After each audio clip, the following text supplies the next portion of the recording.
इस वीडियो को देखिए कि किस तरीके से कुछ लोग एक बुर्के वाली लड़की से जबरदस्ती वंदे मातरम कहलवाना चाहते हैं। यह वीडियो महाराष्ट्र का है। अब बताइए कि कौन क्या कहेगा, ये उसकी स्वतंत्रता है, ये उसकी आज़ादी है कि कौन जय हिंद कहेगा, कौन वंदे मातरम कहेगा।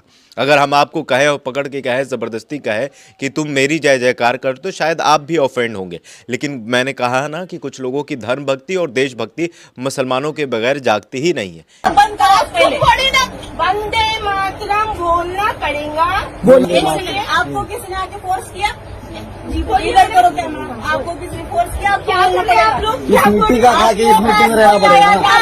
ये वीडियो महाराष्ट्र का है और इस वीडियो में देखिए कि कुछ कैसे हिंदुत्व आतंकी जो है एक मुस्लिम लड़की को परेशान कर रहे हैं।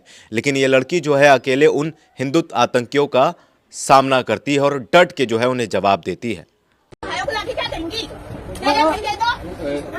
तुम्हारे भाया है तो क्या करेंगे?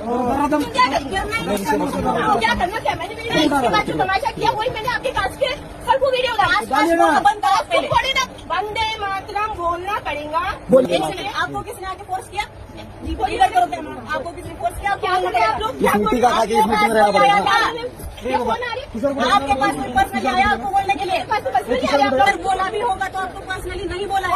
पर्सनल मन म्हणा का तुला? ओके, बड़ा नहीं हुआ था, बोलने ही पड़ेगा। अरे आपको बोला नहीं। भारत स्वातंत्र्यामध्ये होता ज्यावेळेस भारतावर इंग्रजांचं राज्य होतं, त्यावेळेस भारताला सर्वांना एकत्र करण्यासाठी आणि भारताला पारतंत्र्यातून काढण्यासाठी वंदे मातरम गीताच्या खाली सर्व एकत्र आले होते, तेव्हा आपल्याला आज भारताला स्वातंत्र्य मिळलंय।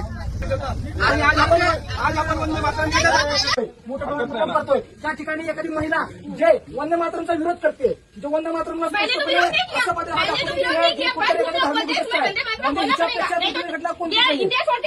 अर्थ असा आहे की त्या महिलेच्या मनामध्ये कितीपट नफरत भरली आहे देशाप्रती।